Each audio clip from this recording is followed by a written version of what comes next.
Dave and Shannon, the job of a columnist, I think, is to try and capture the flavor of the subject or the event that they're writing about. Now, today I sat down with Tom Shea, the longtime storyteller for the Springfield Republican, and this time turnabout was fair play. This time I got a chance to ask the questions, and Tom turned out to be a very interesting subject. I try to see the obvious, and the obvious is all around us. You know, it's the teacher who said that, you know, you had potential. Or it's, you know, your favorite uncle who always played catch with you. I try to tell those kind of stories. Tom Shea has been telling stories about everyday people in western Massachusetts for almost 40 years.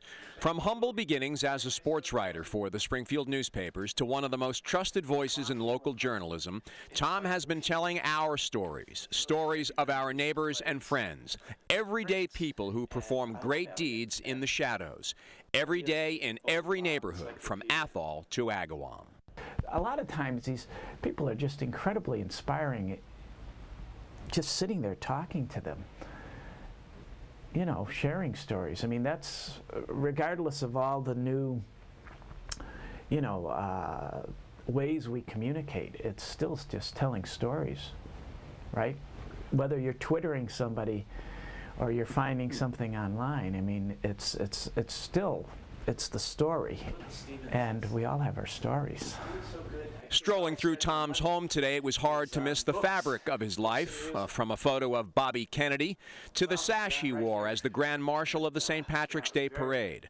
Tom is an Irishman through and through. He's also a lifelong Yankee fan, Mickey Mantle, his boyhood idol.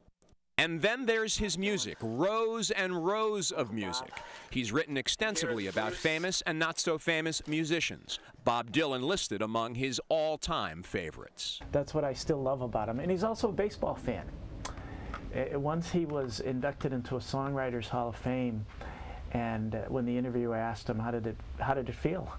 He says, well, you know, I always wanted to be inducted into the Baseball Hall of Fame. And I believe him. I believe Bob would want to be a baseball player.